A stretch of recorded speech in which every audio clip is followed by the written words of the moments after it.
Okay, we all know the name Africa, right? But what if I told you that wasn't its original name? Today, we're going to uncover a hidden history, a really powerful story about identity, and a name that's been almost completely forgotten. Yeah, that's right. The name we use for this huge, incredible continent, it's not the first one. So you gotta ask, right? What was it called? Why did it change? And, who changed it? Well, to figure that out, we've actually got to start with the name we all use today. So yeah, before we get to the original name, let's break down the one we're so familiar with. Where did the name Africa even come from in the first place? Okay, so this is the really important part.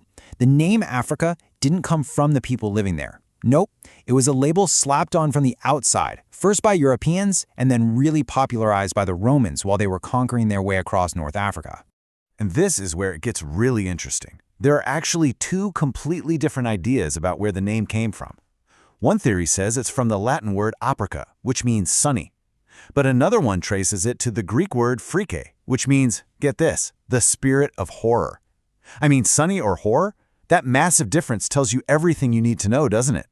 This name was definitely given by outsiders, and they clearly couldn't even agree on what they were seeing. But the story gets even deeper. See, Africa was just one of several names floating around over the centuries. This place was and is this incredible, vibrant mix of different peoples and cultures. And this just gives you a little taste of that amazing diversity. We're talking about so many great people throughout history: the Moors, the Numidians, Nubians, Carthaginians, Ethiopians. The list goes on. And every single one had their own rich history, their own unique identity, and of course, their own names for the lands they called home. And to people on the outside, the continent went by a bunch of other names too. You see things like Ortygia, Corphi, Libya, sometimes even Ethiopia. It's like all these different pieces of a big historical puzzle. But here's the thing, none of them are the answer we're looking for. None of them are the original indigenous name. All right, so let's put all those external labels aside for a second and really dig for the truth. Let's find out what the continent's original indigenous name actually was. So after all that history we just went through, after all those different names that were put on it from the outside, what was the real original name? Alkebulan. That's it.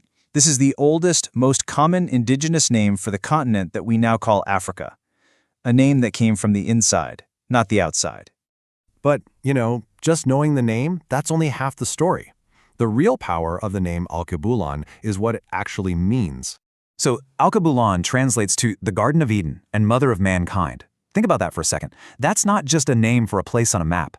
It's a huge statement about origin, about creation, about being the very cradle of